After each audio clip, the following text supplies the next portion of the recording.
there everyone, my name is the one and only Silverreploid CLE. How are you guys doing on YouTube? That's right, the Silverreploid slash Inkling coming at you live looking fresh in the flesh on the net, streaming on stream. Welcome back everyone to another reaction video today guys. Hope you guys are having a very blessed and safe Wednesday thus far. And let's just jump right into something that I have not reacted to in a very long time, considering that I reacted to the very first part, which happens to be the pilot act of the movie. And of course, speaking of the movie, today we're reacting to some more Metroid the movie. And of course, regarding Metroid, hope you guys are also enjoying Metroid Dread for those who have it on their Switch. And if you have it on your Switch, let me know down in the comments how you're enjoying the game so far. And of course, maybe if I get a Switch, I might get to that, considering that I love Metroid. And of course, I also love the Metroids one that go like this, even though people aren't really telling me that they like suck the life out of certain subjects and whatnot. But they're still adorable either way. So yeah, guys, we're getting back to reacting to some more of Metroid the movie, and of course this is Act 2, and I guess you can say that I'm getting back to that due to Metroid Dread being released not too long ago, which was like a couple of days ago, I would say. And of course, I have been playing some Metroid games recently, like Metroid Fusion, AM2R to be exact, with a couple of buddies of mine. And of course, I got some footage of that. Hopefully in the near future, when I have the time on my hands, I'll get to editing that, and of course other stuff that I have on my laptop, just to preserve some space that I have on my laptop. But yeah guys, that's going to be coming up in the near future. And of course, for those who are new to the channel, thank you so much for stopping by. And of course, if you would like to see more content, make sure you hit the subscribe button with the post notifications on. And with that being said, let's jump right into this episode, right? I mean the secondary act, the storyboard concept of Metroid the movie. And of course, yeah, we're getting back to this. And of course, I guess you can say that I want to entice myself with some Metroid-based content. And of course, that's exactly what we're doing today. And of course, this is probably my only video that I'm doing today because, well, yeah. So everyone, with that being said, before I commence, make sure you pause the recording and subscribe to Some Call Me Johnny for more amazing content. As always, guys, I'm going to add this channel in the usual areas, DCO, in the description, comments, and the outro. And with that being said, everyone, let us go ahead and react to this video. We shall see how it goes. Rolling clip now. Diving into the Metroid cinema.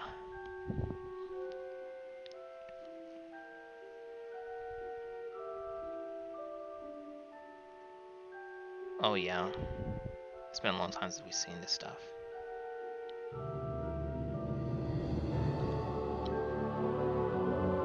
I love the soundtrack here. It sounds like you're taking a trip to outer space. I'd love to do that someday.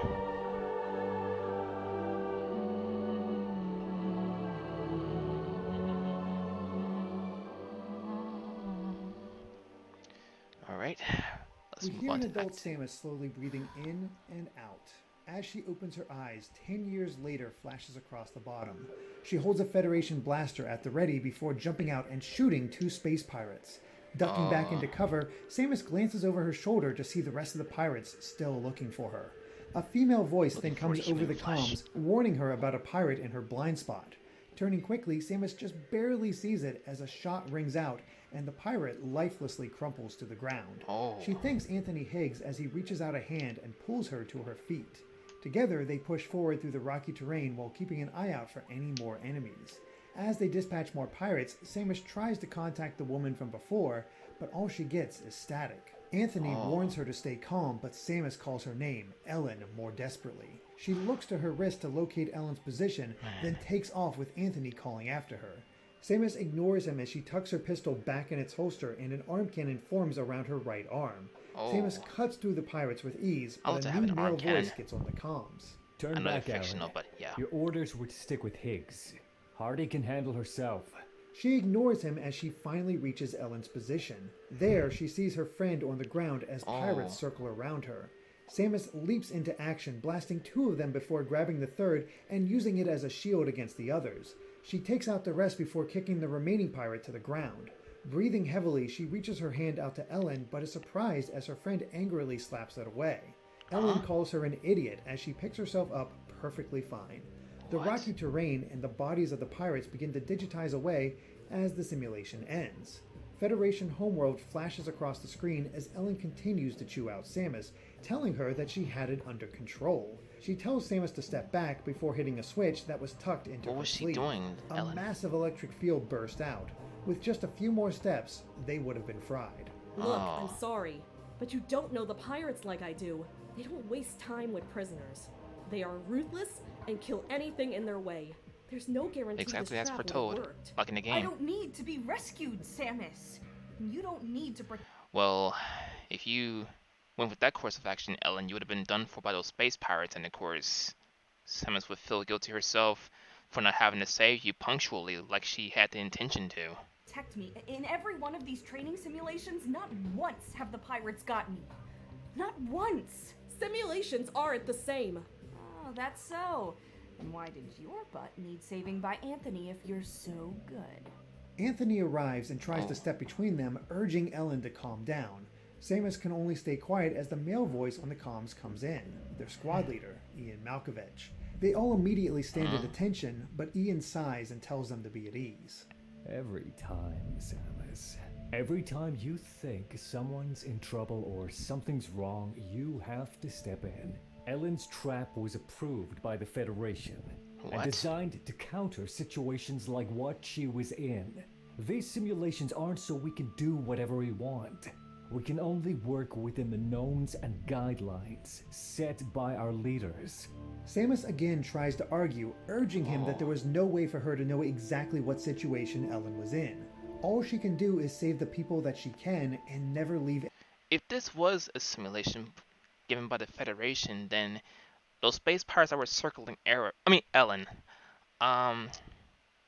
if it was a simulation, like, would they like instantly kill her, or was it just, or were they just test dummies or something? That's the real question. Anyone behind. She doesn't care if the Federation approves I mean, or if not. they were to like Ian shakes kill his her head, immediately, admitting that they the would test call off the was a simulation, or success, attempted to kill her but rather. only because Samus had the arm cannon. She again tries to argue about its usefulness, but Ian cuts her off. His older brother, Adam, wants to see her. Samus silently walks out of the room as the words of Grey Voice echo inside her head. A Chozo warriors, one duty is the safety of all. That includes themselves. This doesn't mean that everyone can be saved, but we must always try. She closes her eyes and breathes in. When she opens them, she's on another planet. Zebes, 6 years ago, flashes across the screen. Grey Voice is saying those exact words as a 14-year-old Samus is training with him. She's wearing the Zero suit, but is only equipped with the Paralyzer gun. He explains that firepower is Paralyzer important, gun, but yep. knowing how to fight when you're not the most I remember that powerful thing in thing. the room is essential. He snaps his fingers as several mechs head toward her, but she manages to avoid their shots and disable them. Excellent, Samus. Well done indeed. You've all but mastered the Zero Suit and Paralyzer. Now, let's see how you handle strength. Materialize your power suit. Samus groans but closes her eyes to focus. The arm cannon forms around her right arm while the suit begins to materialize. But just as it's about to become complete, it phases out completely. Oh. Samus collapses to the ground, exhausted. I'm sorry. It's too much. It's still too much. Grey Voice pats her shoulder as he sits down next to her. He tells her not to worry, but still she apologizes. He sits silently for a moment, listening to her I heavy think I remember breathing Grey Voice. before telling a story. The development of the power suit Yeah. was done by a lone Chozo named Drin.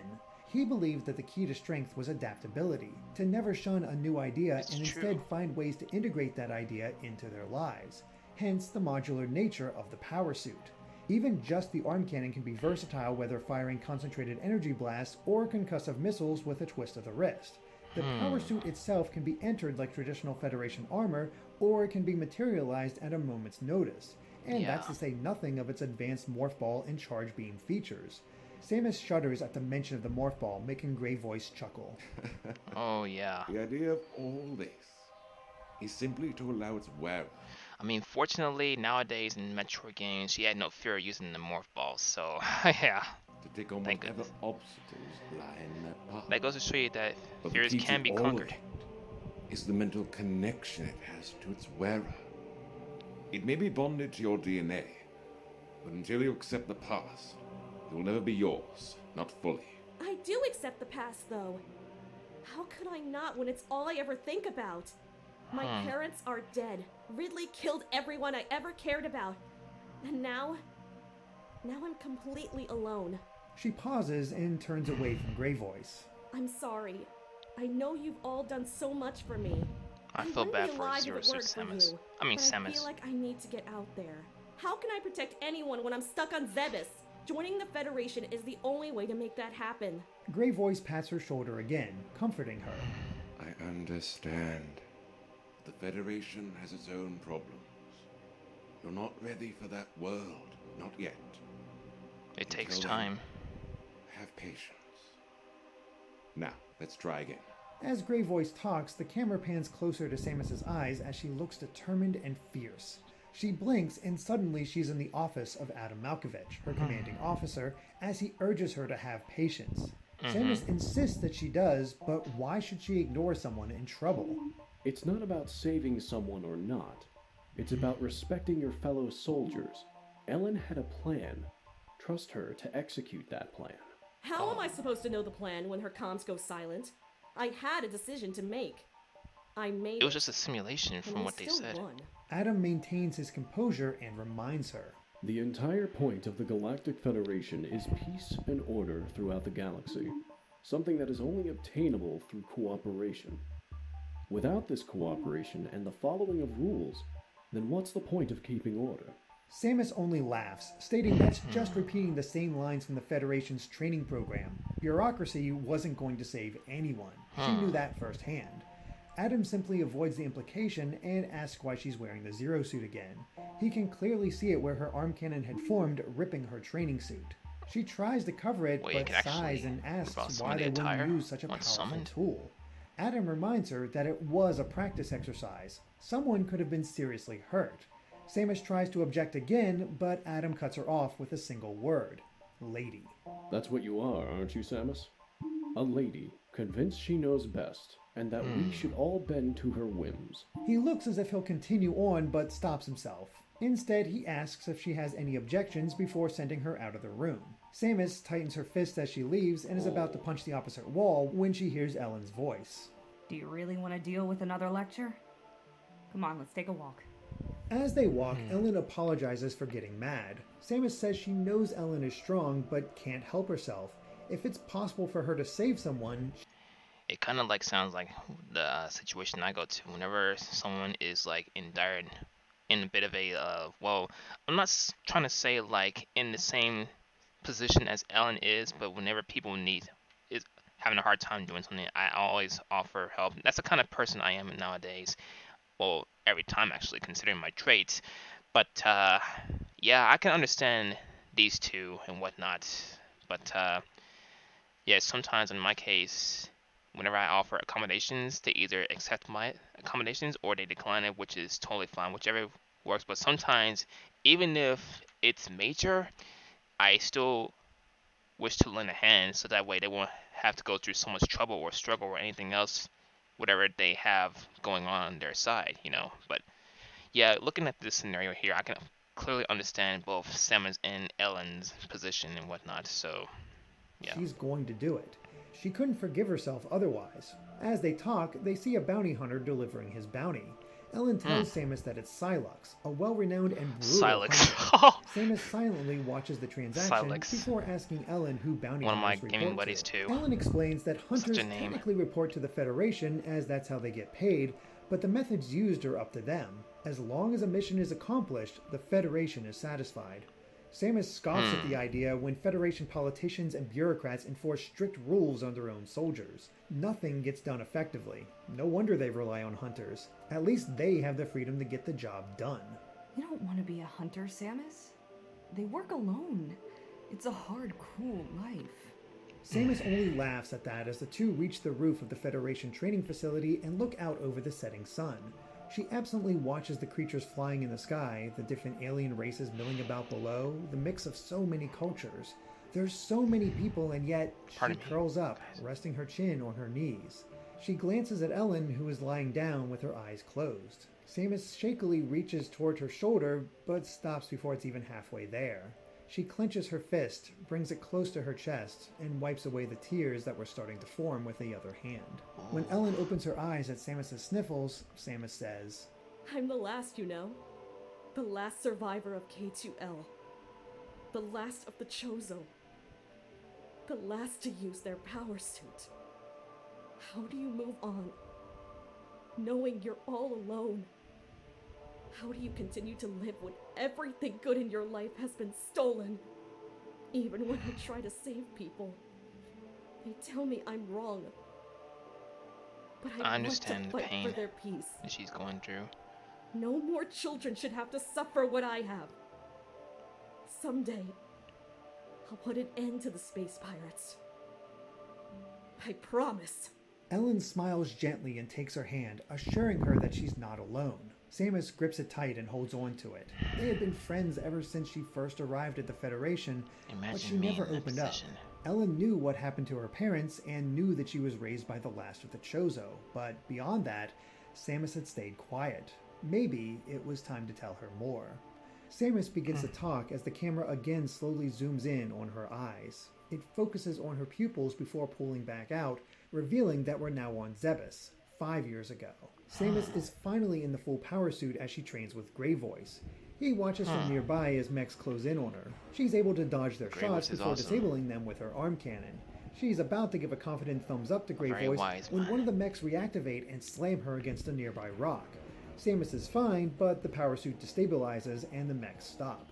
The Elder suddenly appears next to Grey Voice, chuckling. He thinks she's making fine progress, but it's never good to relax too much in enemy territory. He then asks how she's handling her suit's morph ball and charge beam abilities. She's not. She's afraid of the morph ball. Of course I am. How can I even imagine curling into a ball that tiny? Every bone in my body will be crushed. The Elder laughs heartily as he summons Springwind. The young Chozo complains he's getting too old for this as his power suit forms around him. Yeah. The suit then curls into a ball much smaller than his entire body, only up to Samus's knees. See? That's weird. That's just too weird. I can't do it. You say there's a pocket space inside the suit? I say you're out to kill me. How many times must I repeat? The body becomes pure energy within the suit. Your bones will be perfectly fine. This is an essential tool for navigating. The theory has already been cold tested in the games and too. dodging incoming enemies. You could have avoided the training mech if you were willing to do this. I know you saw it coming. Springwind uncurls from the morph ball and adds in that it isn't the tiny space that's weird. It's seeing everywhere around you at once. The Elder smiles and asks her about her progress with the charge beam. Samus nervously shifts in place as the Elder tells her to take heart. The charge beam is just as vital a tool as the morph ball, allowing the wielder to channel their own stamina through the power suit to create a large blast. A normal power shot is more potent So it's than basically most Federation focused weaponry, energy. but few things can withstand the charge beam. He assures her that all of this will come naturally in time. Patience, right? Is a They virtue. tell her to get some Yes. rest, but she leaves to explore Zebes. She enjoys the beauty of the dense woods and crystal clear waters of Planet Brinstar, Zebes which is eventually leads beautiful. to the natural hot springs near the mountains of Norfair. The animals Some are of the locations unafraid there, as she yeah. walks amongst them until the sun begins to set. Sitting down, Samus notices a shooting star flitting across the sky. She smiles Make a peacefully wish. until it heads toward the planet, creating a huge explosion that kicks up debris and sends her hurtling back against a nearby tree. She gets to her feet and begins making her way to the Chozo, materializing her arm cannon and taking down space pirates that are dropping in. She finds Grey Voice and Springwind on either side of the Elder, fending off the pirates in the middle of a massive crater. Samus slides down into the crater, hoping to save her family. All of them are bloodied, but as soon as they see Samus, they order her to their ship's life pod. I won't leave you! What about all the lessons? How a Chozo warrior's duty is the survival of all? I won't let this happen again! Samus, let free old men protect the last shining light this universe has for us. Please, please be our legacy. Now go. Samus begins to cry as Springwind takes out more incoming space pirates. The Elder gently pats the top of her head as Grey Voice pushes her in the direction of the ship's life pod, just outside of the crater. She finally starts to move, scrambling out of the crater as an immense figure drops from the pirate ship and lands on the opposite side of her. The Dang. ground trembles under its weight, causing Samus to lose balance. But as she looks back, Ridley. she spots Ridley perched on the large figure's shoulder. The last of the Chozo. Finally. I've spent years hunting for this planet, and this is all that's left. Now I'm starting to catechize how come Ridley's voice, like this voice, is not implemented in Smash Ultimate, considering that he's actually in the game as a playable character. But enough about that. Pathetic. How fitting it is that you're undone by your own technology. Mother Brain is the boon we've needed for ages. So much progress in so little time. Even Kraid here was created by her. But there's one piece of information that you kept from her, yet shared with the Federation. Where is the Metroid homeworld? Samus is unable to hear anymore as she reaches the ship and accesses the escape pod. Hopefully, it would be small enough to escape their attention. Suddenly, a scream rips through the air. Uh-oh. Scrambling to the window, she can see the broken body of Springwind as Kraid lifts his arm. Don't resist. Tell them, please. Oh no. Please don't die. She fights back tears as Grey Voice catches her eye. A small smile crosses his face, and she knows exactly what he plans. She shakes her head, but despite her pleas, he launches the pod with his suit. Samus screams in utter frustration as she takes off into space. Far below, she can just barely make out Grey Voice unleashing a charge beam directly at Ridley. However, it's easily blocked by Kraid. Samus's palms begin to bleed, her fists are clenched so tightly as a small explosion engulfs the surface of the planet. The Chozo chose extinction and saving her over their own survival. Her tears begin to flow as the camera pans outside of the life pod and into space before transitioning back to her own pupil, where she's talking to Ellen. The rest you've heard. The Federation found me adrift in space. A lost child curled into a ball and crying uncontrollably. Twice now. My family has been killed. And despite Even their the Chozo. sacrifice, Ridley and the pirates are still thriving. It's enough to make you think you're meant to be alone. Ellen says nothing but hugs her tightly. Samus pats her hand as she looks toward the sky. The camera follows her view, but as it returns to the ground, it pans past her to Adam Malkovich, who's looking at the same sky from his office. Behind him, a recording is running showing Samus when she first arrived on the Federation homeworld. Her face is streaked with tears, her eyes devastated and hollow. Any attempt to engage with her is met with anger, and she's reclusive otherwise. The days pass on the recordings until Adam himself arrives to speak with her. They both sit quietly for a while, not even looking at each other. Finally, Adam breaks the silence by asking if he can tell her a story, which she quietly accepts. He recounts his own encounter with the space pirates and how they murdered his parents. All he was able to So save Adam was went his through the younger same brother. thing Samus went through. Stays quiet for a long time while Adam waits patiently. Samus finally says that she hates being alone.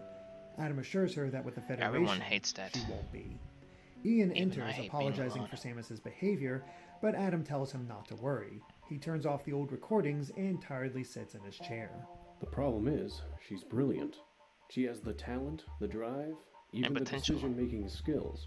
If today was a real skirmish, she would have saved Ellen's life. Yes. The pirates Exactly. only take useful prisoners, and even then, it's never a guarantee.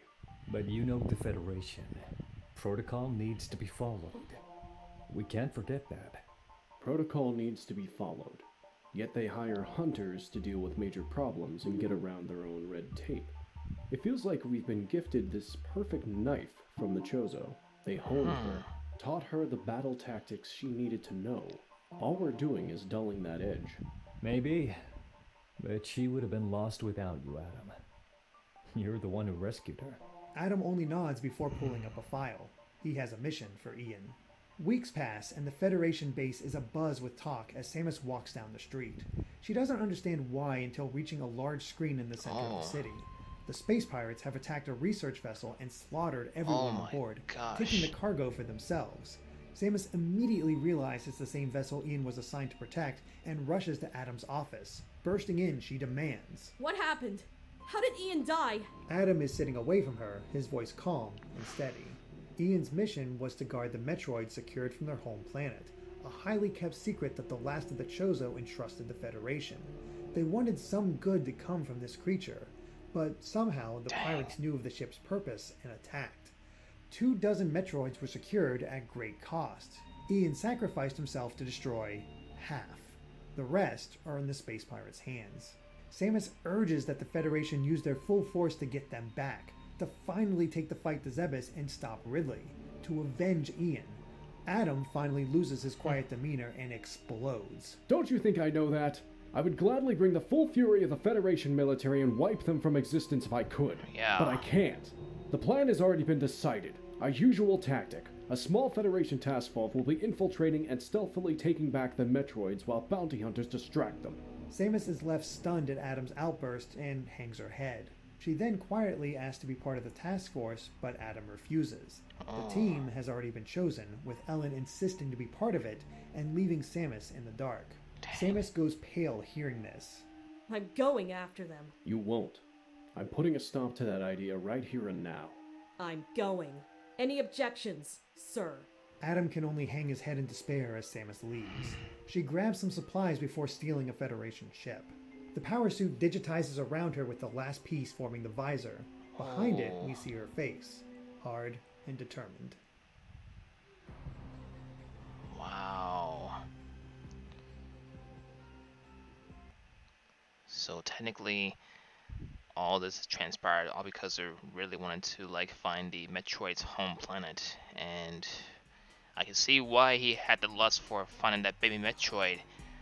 When I played Super Metroid for the very first time and I saw where he had the capsule that contained the baby Metroid, I can see why he had such a huge lust for it. And everything else that just went down regarding Samus's past and how Adam's past kind of correlate with Samus's past is very saddening. It really is. I almost feel like I'm about to cry in this one, just hearing everything frame by frame and of course bit by bit. But hey, to say the least, Samus is still fighting strong as a soldier and whatnot, and yeah, that feeling you get when a certain target decimated your past by taking what you had in your life away from, taking them away from you, and all that went down on her perspective is kind of hard to process. But yeah, I mean, this isn't the only kind of story that we came across. There are many other stories that are related to that, considering that Adam had the same past as Samus did. But yeah, so yeah guys, that was Act 2 of the storyboard concept of Metroid the movie, and of course that was my reaction to it. And of course, I do hope you guys enjoyed the reaction to this one to the fullest. And of course, if you like this reaction as always, do not hesitate to hit the thumbs up button because it always keeps me going. And make sure you take a moment to subscribe again to Some Call Me Johnny for more amazing content. And as always guys, I'm going to add this channel in the usual areas, DCO, in the description, comments, and the outro. And guys, subscribe for more content if you're new, and of course turn on push notifications and keep yourselves up to date on my social media pages and of course my Twitch channel. And do not forget as always to share because I care. And with that being said, there are more to come soon. This is your Reploid/Inkling himself, Silverreploid CLE. I love you guys to the fullest, and as always, I will see Reploid, Mavericks, Maverick Hunters, Sigma, Metroid fans, I'm a Metroid fan too, Inklings, Octolings, Vimos, etc. everyone, in the next video. Stay blessed, warmed, loved, safe, quarantined, and fresh in the flesh. I will see you guys next time at Utopia. Thank you all Thank you all so much for watching today's video, and of course, I'll see you on the next one, and of course, keep playing Metroid Dread as long as you like and whatnot. And with that being said, I'll keep, loving Metroid and whatnot, and of course the Metroid creature that be like, and yeah guys, anyway guys, take care of yourselves, have a blessed and safe Wednesday, and I will see you guys on the next one. Love you all. Become a part of the Alpha branch of the Reploid Utopia and receive great perks such as honorable mentions and more.